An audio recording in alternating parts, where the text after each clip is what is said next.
Il a dit, par exemple, dans son livre, qu'il a parlé de ses failles, de son homosexualité, des conflits intérieurs qu'il avait.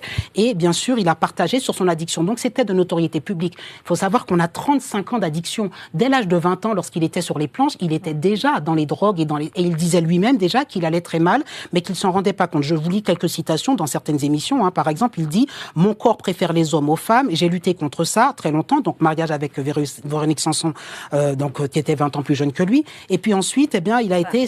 Lui est plus âgé. Pardon.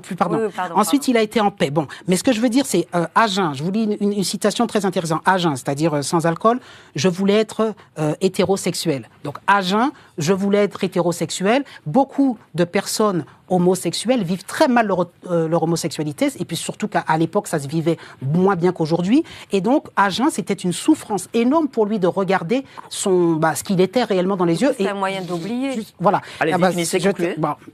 Concluez, allez-y. Non, mais allez-y. J'ai tellement de choses à dire là-dessus, c'est très important. Mais...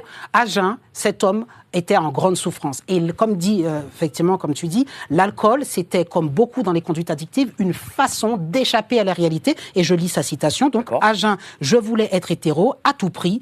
Avec l'alcool et la drogue, j'ai eu la liberté d'être homo et je ne me jugeais plus et je m'éclatais. Et donc, ça, c'est une des citations qu'il a dit. Il a dit que il courait les boîtes gays depuis très jeune, 20 ans, mais avec l'alcool, il se permettait d'avoir ce double visage, cet autre personnage. Et bien sûr, il est devenu dépendant à la cocaïne et à tout un tas de substances. Donc voilà, ça c'est déjà un premier trait, je vous dirai autre chose par suite, mais c'est hyper important de comprendre que cet homme, il a toujours déclaré à la télévision, dans toutes les émissions, qu'il avait un mal de vivre. Son père l'a quitté à l'âge de 8 ans, juste pour un petit clin d'œil. Vous savez que son père était obstétricien et que son père, c'est sur la route où il allait accoucher une femme, un drôle de coup du sort quand même, qu'il a perdu la vie et que son fils, Pierre Balmade, à 8 ans, n'a pas vu rentrer son père. Donc il y a un traumatisme aussi à la base qui est très important à noter. Voilà, je vous laisse la parole.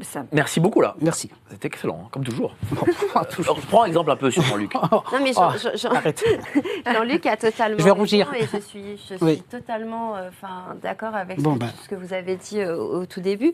Ce qu'il faut savoir, c'est que pour moi, il y avait le Pierre Palmade d'après l'accident, qui est peut-être encore sous drogue et qui, de toute façon, il l'est toujours, parce que clairement, il n'est pas sorti de son addiction. Et puis le Pierre Palmade qui a voulu montrer un joli...